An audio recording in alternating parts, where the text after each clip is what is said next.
Sorry guide, वो रुक गया था थोड़ा।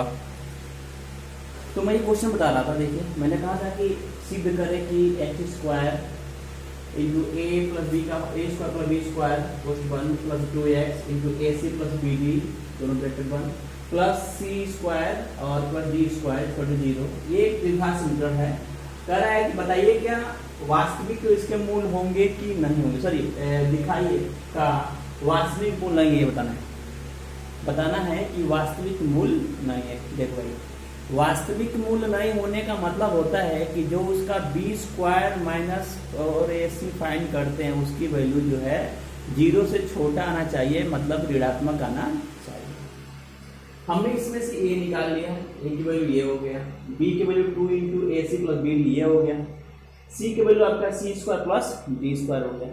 और वास्तविक मूल्य नहीं है, इसका मतलब ये हुआ कि बी स्क्वायर माइनस 4 AC जो है 0 से छोटा होना चाहिए, इसकी वैल्यू इतना आना चाहिए।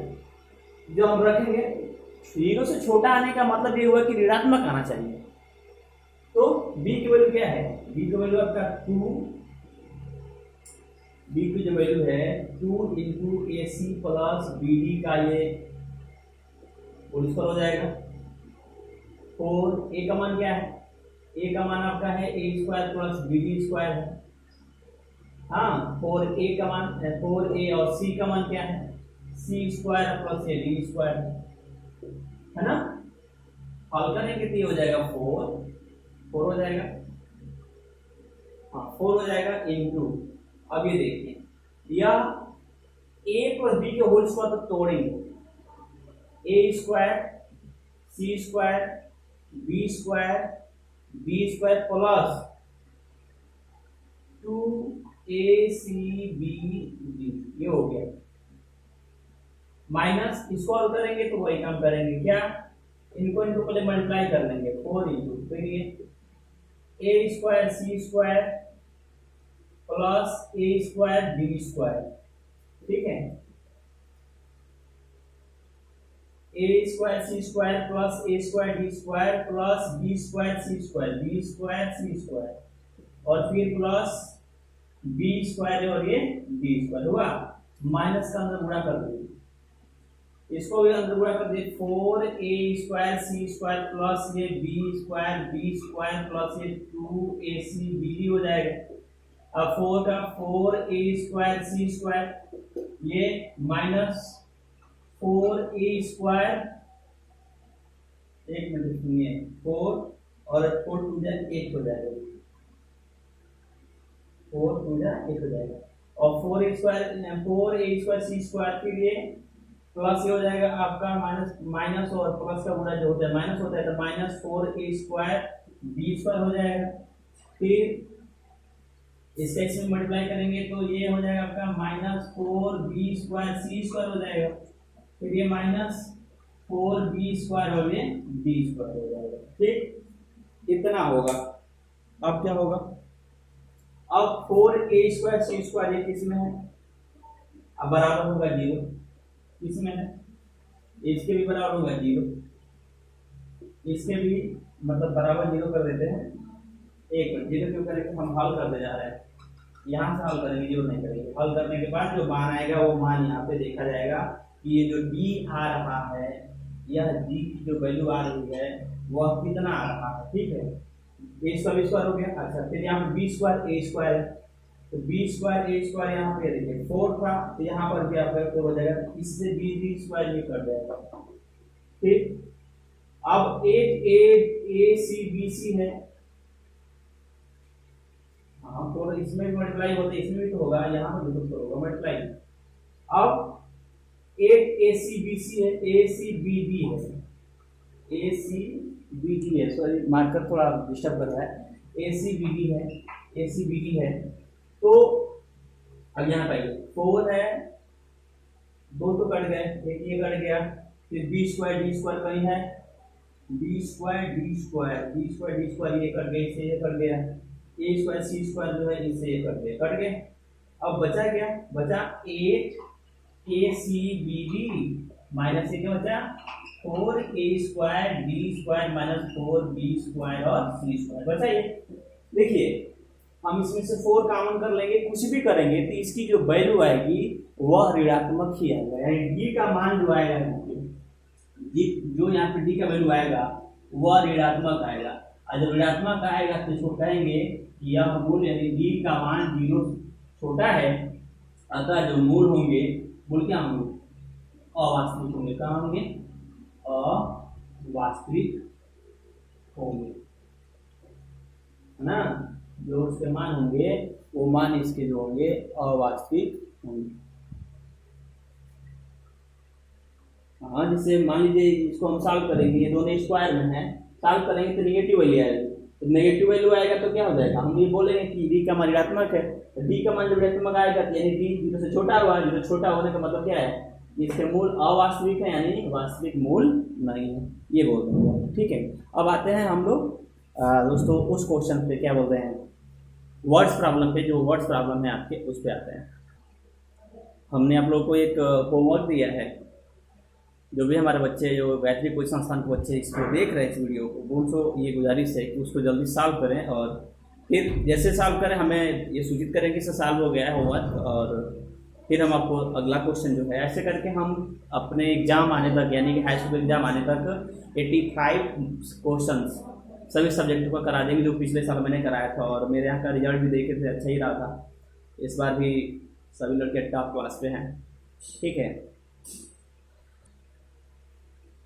85 क्वेश्चन, यानी जो वीकली टेस्ट होता था अपने यहाँ हर एक सब्जेक्ट का, यानी हिंदी का, फिर SST का, साइंस का, मैथमेटिक्स का और मैथमेटिक्स का, हमने अपना नोट्स तो दिया ही था सभी बच्चों को। उसके बाद सिर्फ 85 मतलब कि मॉडल पेपर, टेस्ट पेपर मैंने कराया था, और उसका रिजल्ट ये रहा कि इंटर में जो भी बच्चे मेरे यहाँ थे या बच्चे थे मेरे यहाँ, सभी लोग फर्स्ट क्लास बिहार बोर्ड से पास हुए हैं, और ये आशा करते हैं कि आज जो रिजल्ट आने वाला है इसमें भी हमारे यहाँ के बच्चे मेधावी हो और अच्छे नंबर से पास हो। मैं क्या करता हूँ, मैं अंदर विश्वास डालता हूँ कि हाँ तू अच्छा कर सकता है। ठीक है, और बाकी आप लोग मेहनत पे डिपेंड करता है कि मेहनत कितना करता है, लेकिन हाँ अगर हमें 2-2.5 महीने में मिल जाएगा ना एग्जाम, मतलब एग्जाम के पहले, तो मैं आप लोगों को तैयारी पूरी शिद्दत से कराऊंगा और कोशिश करूंगा कि आप लोग भी इस बार के बच्चों की तरह 1 नंबर करके आए पेपर। ठीक है, वैसे पूरा सिलेबस कंप्लीट तो कराएंगे ऑनलाइन जो भी करा रहे हैं। ठीक है, लेकिन आप लोग का मेहनत है। मान लीजिए यहाँ से मैं देख तो नहीं रहा हूँ कि कौन कितना बच्चे पढ़ता है, कौन मतलब पढ़ता है कि नहीं पढ़ता है, लेकिन ये आशा करते हैं कि हमारे बच्चे घर पे जो है अच्छा करते होंगे। ठीक है, आइए एक बार फिर उस पर ध्यान देते हैं। देखो दोस्तों, जो भी वर्ड्स प्रॉब्लम होते हैं उनके भाषा को अगर हम समझ लें तो वह क्वेश्चन हम सॉल्व कर लेते हैं। तो इसमें करना है क्या, आपको एक इक्वेशन बनाना होगा जो द्विघात समीकरण होगा, वैसे बनाएंगे, बनाकर उसको सॉल्व करेंगे, सॉल्व करके x की वैल्यू फाइंड करेंगे, वो आपका आंसर हो जाएगा। मैंने कुछ भी नहीं करना, इसके भाषा को समझिए क्या कर रहा है। कर 12 को, यहाँ देखिए 12 को इस प्रकार 2 भागों में बांटो कि उनका गुणनफल 32 हो जाए। हल करते हैं। ठीक, माना प्रथम भाग x है, और एक चीज और ध्यान लीजिएगा, द्विघात क्षेत्र में कभी भी 2 चर राशि यूज नहीं करते हैं, नहीं कि ये को x मान लेंगे, ये को y मान लेंगे। इसके पहले जो हमने सॉल्व किया था x y आया था, वह 2 चर वाला रैखिक समीकरण था, वो लीनियर इक्वेशन इन 2 वेरिएबल। ठीक है, तो वो चीज दूसरी थी। और यहाँ पे जो है ये द्विघात, मतलब कि मैंने बताया ही था कि द्विघात समीकरण किसे कहते हैं, जिसमें x हो या तो y हो या तो z हो, कोई एक चर राशि हो और 2 का लगाया गया, और सिंपल सी बात है, जान लीजिए। अब माना प्रथम भाग x हो गया, ठीक है, तो दूसरा भाग क्या होगा, दूसरा भाग क्या होगा, देखिए दोनों को जोड़ने पर 12 आ रहा है, अगर एक x हो गया दूसरा कितना हो जाएगा, 12 माइनस x होगा। अब शर्तानुसार देखिए क्या कह रहा है, 2 भागों में बांटो तो उनका गुणनफल कितना हो, 32 हो, यानी गुणनफल 32 हो, क्या हो, गुणनफल जो है 32 यानी 32 हो। x into 12 minus x equal to हो जाएगा 30 हो गया। अब हल करेंगे तो 12x minus x square equal to 32 हो जाएगा। इसको ले जाइए इधर, इसी को इधर लाइए, ठीक है, सबको उधर ले जाइए, यानी कि जब सबको ले जाएंगे उधर इधर ही लाएंगे तो ये हो जाएगा माइनस एक्स स्क्वायर प्लस ये 12x और ये माइनस क्या होगा 32 कर 0। अब ये देखिए माइनस एक्स स्क्वायर मैंने यहाँ लिख दिया, ठीक, इसको हमने यहाँ प्लस में तो यहाँ रख दिया। अब ये चीज जो है एक पक्ष से दूसरे पक्ष में आ रहा है तो ये प्लस है तो क्या हो जाएगा माइनस हो जाएगा। अब माइनस से मल्टीप्लाई कर लीजिए, माइनस से गुणा करने पर, गुणा करने लिखिए या माइनस से मल्टीप्लाई करके रख दीजिए, एक्स स्क्वायर माइनस 12x और प्लस ये 32 इक्वल टू ये 0 होगा। अब हमको इसका गुणनखंड करना है, यानी कि इसका वैल्यू फाइंड करना है, तो या तो सिद्धाचार्य के नियम से कर लीजिए कि मूल बराबर क्या होता है minus b plus minus under root b square minus 4/2 है, या तो सूत्र से कर लीजिए, और नहीं तो इसका मध्य पद बांट करके आप कर लीजिए। कैसे देखिए, लास्ट टर्म कितना है, लास्ट वाला है आपका 32 है, 32 का ऐसा गुणनखंड ढूंढिए कि गुणा करने पर 32 आ जाए, जोड़ने पर 12 आ जाए। ये बताइए 8 और इंटू 4 कितना होता है 32, माइनस 8 इंटू माइनस 4 कितना होता है 32, और माइनस 8 और माइनस 4 कितना होगा माइनस 12 हो जाएगा। यहाँ पे मान ऋणात्मक आ रहा है इसलिए हमने इसके निगेटिव वैल्यू को रखा है। अब कैसे, तो एक्स स्क्वायर माइनस ये 8x माइनस ये 4x प्लस 32 इक्वल टू हो जाएगा 0। यहाँ से और यहाँ से x मैंने निकाल दिया, x माइनस ये 8 हो जाएगा, फिर माइनस 4 कॉमन कर लिया तो x माइनस ये 8 हो जाएगा, इक्वल टू हो गया आपका 0। x माइनस 4 एक ब्रैकेट में हो जाएगा, दूसरे ब्रैकेट में x माइनस 8 हो जाएगा। अब जब ये हो गया तो क्या करेंगे, x का मान 2 आया, एक 4 आया, एक आता है, 2 घात रहता है x पे तो 2 हल होता है, 3 घात रहेगा तो 3 हल होगा, 4 घात रहेगा तो 4 हल होगा, जितना घात रहेगा उतना x की वैल्यू आएगा। यहाँ पे x का पावर कितना था 2 है, इसलिए इसका वैल्यू क्या है 2 आया। अब ये प्रथम भाग को अगर 4 मानते हैं तो दूसरा भाग आपका 8 हो जाएगा, प्रथम भाग को अगर 8 मानते हैं तो दूसरा भाग आपका, तो लिखेंगे अतः प्रथम भाग बराबर आपका 4 लिख दिए, दूसरा भाग क्या हो जाएगा, दूसरा भाग आपका हो जाएगा कितना 12 माइनस 4 यानी कि 8। ये आपका आंसर हो गया, ठीक है, ये चीज है। नेक्स्ट क्वेश्चन देखते हैं, उसको नोट कर ले। देखिए 4.4 का क्वेश्चन नंबर दूसरा क्या कर रहा है, मैं सारे क्वेश्चन को सॉल्व करा दूंगा और जो भी दिक्कतें होंगी आप हमसे पूछिएगा। कह रहा है कि दो संख्याओं का, यहाँ देखिए दो संख्याओं का अंतर 3 है तथा उनका गुणनफल 504 है, यानी दो संख्याओं का अंतर 3 एंड उनका जो मल्टीप्लाई है उनका गुणनफल है वो 504 यानी कि 504 है। संख्या ज्ञात कीजिए, तो नंबर कौन से होंगे, मतलब एकदम सिंपल, इससे ज्यादा सिंपल कोडिंग इक्वेशन में नहीं बनेगा क्वेश्चन, मतलब कि क्लास 10। कैसे देखिए, मानते माना प्रथम संख्या आपका x है, हो गया। दूसरी क्या होगी, दूसरी संख्या क्या होगी, आप थोड़ा सोचिए, अंतर 3 आ रहा है, दूसरी क्या होगी 3 प्लस x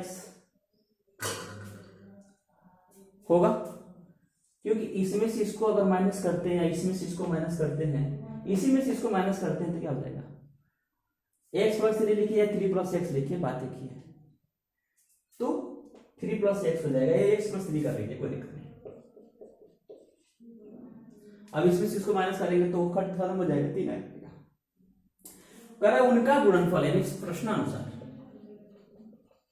प्रश्नानुसार ये कह रहा है कि उनका गुणनफल जो है, जो गुणनफल है वह आपका है 504, तब x into x plus 3 equal to आपका हो जाएगा 504, यानी एक्स स्क्वायर प्लस ये 3x माइनस ये 504 इक्वल टू हो गया 0। ये द्विघात समीकरण बन गया। इसको आप सॉल्व करिए, जब इसको हम सॉल्व करेंगे तो गुणनखंड करें, इसका फैक्टर करेंगे तो वही विधि है, या तो आप सीधा 4 का नियम लगाइए, ए बी सी लिखिए, फिर minus b plus minus under root b square minus 4/2a लगाइए, या आपको गुणनखंड करना है तो कीजिए। यानी इसका मल्टीप्लाई इसमें करते हैं 501 इंटू 501, यानी कि कैसे ये हो जाएगा आपका, यहाँ पे कर देते हैं कि 504 इंटू 1, यानी कि यही हुआ 504, फर्स्ट इंटू लास्ट कर देते हैं या 504 कर देते हैं। अब देखिए इसका गुणनखंड करना है, ठीक, ऐसा फैक्टर करना है कि जोड़ने या घटाने पर बीच की संख्या है और मल्टीप्लाई करने पर या गुणा करने पर लास्ट वाली संख्या है। तो हल करिए, काटिए इसको, कट गया, 2 2 जा 4, 2 5 जा 10, 2 2 जा 4 हो गया, 2 5 जा 10 होगा, 2 2 जा 4 हो गया, फिर 2 से काटिए, कितने, 2 1 जा 2, 2 1 जा 2 हो गया, फिर 2 2 जा 4 हो गया, 2 6 जा 12 हो गया, फिर 2 से 2 6 जा आपका 12, 2 3 जा आपका 6, अब यहाँ पे 3 से 3 2 जा 6 और 3 1 जा 3, फिर 3 से 3 7 जा, ठीक है, 7 1 जा 7। अब देखिए, अब इसको ही हम बैठाएंगे, बीच में 3 आना चाहिए, तो 2 2 जा 4, 2 जा 8 और 3 जा 24 और 7 3 जा कितना होता है 21, यानी 24 में से 21 माइनस करेंगे तो 3 आ जाएगा। ये तो सब क्लियर है। मल्टीप्लाई करने पर, भाई इसका ही फैक्टर किया है तो मल्टीप्लाई करने पर तो 504 तो ही करेगा, तो हल कर देते हैं। क्या हो जाएगा, एक्स स्क्वायर प्लस ये प्लस में है तो कोई दिक्कत नहीं, प्लस में है तो हम लिख सकते हैं इसको 24x माइनस 21x माइनस 504 इसका 0, ये और ये यहाँ से x को कॉमन करते हैं, x प्लस ये 24 हो जाएगा, माइनस यहाँ से 21 कॉमन करते हैं, ये भी हो जाएगा x प्लस 24, क्यों, क्योंकि माइनस था दोनों में तो बाहर ले लिए हैं। अब x माइनस 21 एक ब्रैकेट में, दूसरे में x प्लस 24 हो जाएगा, x की दो वैल्यू हो जाएंगे, 21 हो जाएगा 24 हो जाएगा, ये माइनस हो जाएगा, तो माइनस वाला जो वैल्यू होता है उसको अग्राह्य मान लेते हैं कि मतलब वो अग्राह्य है, ठीक है, अग्राह्य, ये वैल्यू जो है अग्राह्य मान लेते हैं, क्या मान लेते हैं, अग्राह्य मान लेते हैं, ठीक है। अतः x का मान जो है, किसका, x की जो वैल्यू है 21 मान ली। अब क्या कह रहे हैं, प्रथम संख्या कितना हो गया, अतः प्रथम संख्या कितना हो जाएगा, प्रथम संख्या आपका हो जाएगा 21, दूसरी कितनी हो जाएगी,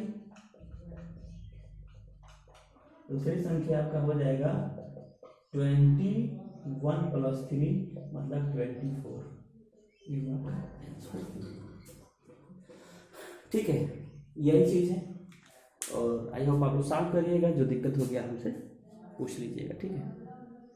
फिर हम हो सकता है कि शाम को आप लोग का केमिस्ट्री का वीडियो अपलोड कर देंगे या फिजिक्स का, मतलब शाम को कोई एक साइंस के वीडियो अपलोड करेंगे, लेकिन हाँ वो मेरे द्वारा दिए गए होमवर्क जो है उसको जल्दी से सॉल्व करें और तैयारी में लग जाएं, ठीक है, कि जैसे ही लॉकडाउन खत्म हो जाएगा फिर रेन्यूअल हो जाएंगे आप लोग भी, ठीक है। चैनल को सब्सक्राइब करिए, लाइक करिए, आपका उन्नीस है, बाय।